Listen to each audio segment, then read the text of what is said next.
बहुत पुराने समय की बात है। एक छोटे से गांव में एक बूढ़ी औरत रहती थी जिसका नाम था फुलमती। उसका इस दुनिया में कोई नहीं था, न बेटा न बेटी न कोई अपना। वह बिल्कुल अकेली थी। अपना पेट पालने के लिए वह रोज गांव गांव घूमकर भीख मांगती थी और उसी से अपना गुजारा करती थी।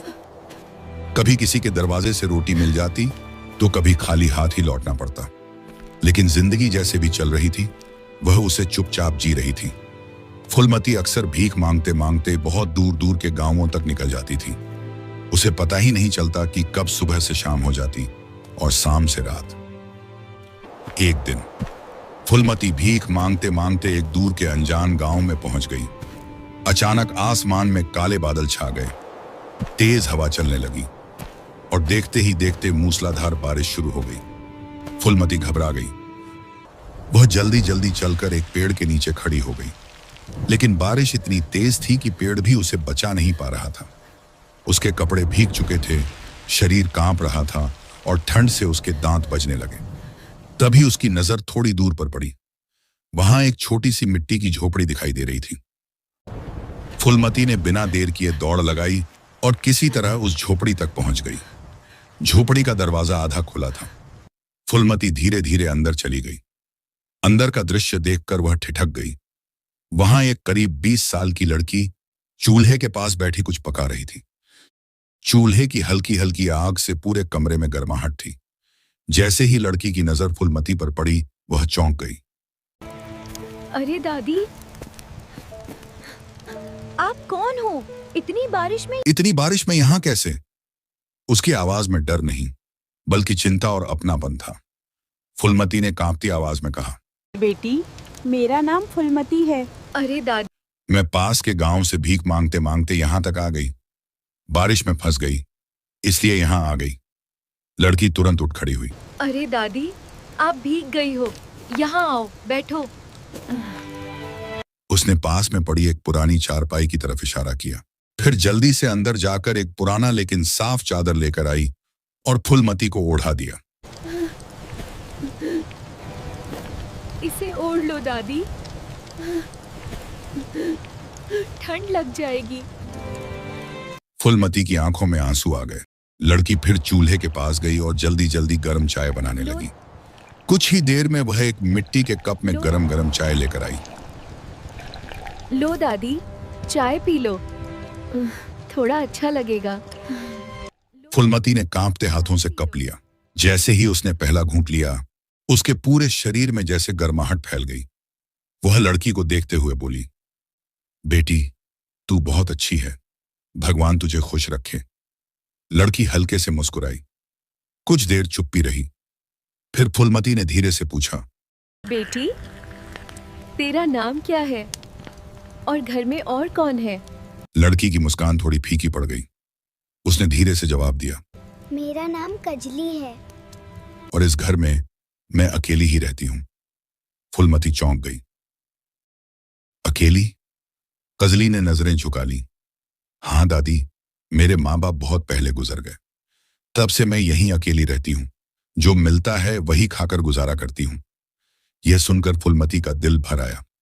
उसे अपने बीते हुए दिन याद आ गए, जब वह भी कभी अकेली हो गई थी। बारिश अब भी तेज हो रही थी। झोपड़ी के बाहर पानी की आवाज गूंज रही थी।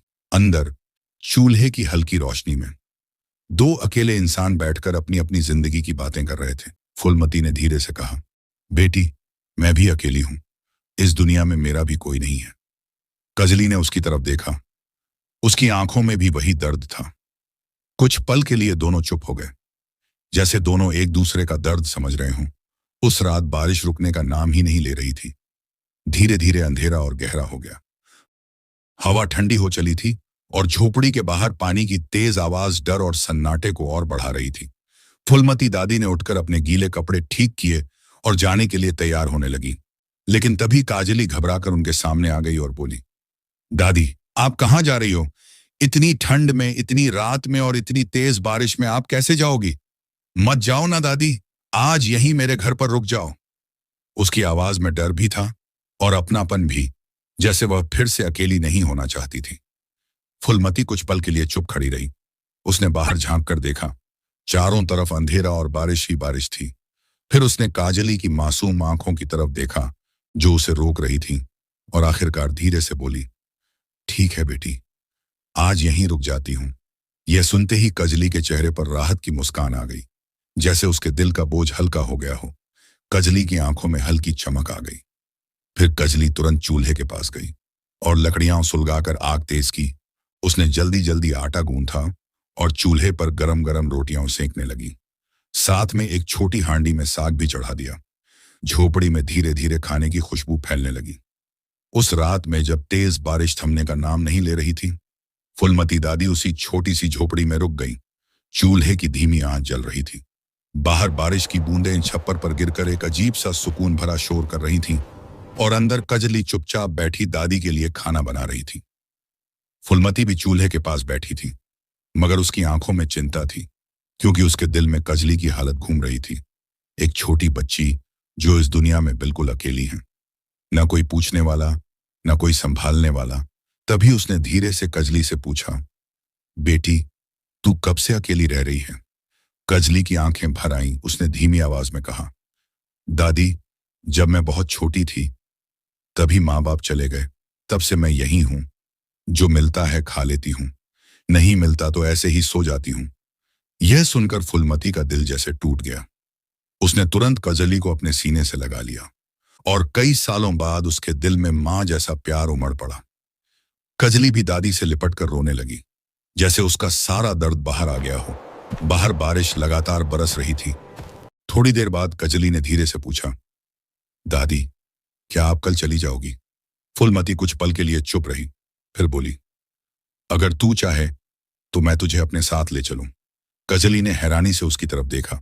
उसकी आंखों में डर भी था और उम्मीद भी। सच दादी, आप मुझे छोड़ोगी तो नहीं? नहीं बेटी, कभी नहीं। यह सुनते ही कजली के चेहरे पर हल्की सी मुस्कान आ गई। थोड़ी ही देर में कजली ने 2 पत्तों की थाली में रोटी और साग परोसकर दादी के सामने रख दिया और बोली, दादी, पहले आप खाओ। फुलमती ने प्यार से कहा, नहीं बेटी, तू भी बैठ, साथ में खाते हैं। और फिर दोनों साथ बैठकर खाना खाने लगी। हर कौर के साथ उनके बीच अपनापन बढ़ता जा रहा था, जैसे बरसों से बिछड़ी हुई 2 रिश्ते की डोर फिर से जुड़ रही हो। खाना खत्म करने के बाद काजली ने पुरानी चारपाई पर एक चादर बिछाई और बोली, दादी, आप यहां सो जाओ। और फिर दोनों एक चारपाई पर साथ लेट गईं। बाहर बारिश अब भी हो रही थी, लेकिन उस रात दोनों के दिलों में अजीब सी शांति थी। कजली दादी से लिपट कर सो गई और फुलमती उसके सिर पर हाथ फेरते फेरते खुद भी गहरी नींद में खो गई। शायद कई सालों बाद उसे ऐसा सुकून मिला था। धीरे धीरे रात बीत गई। ऐसे मजेदार वीडियो देखने के लिए हमारे चैनल को अभी सब्सक्राइब करें और वीडियो को लाइक करना बिल्कुल मत भूलें।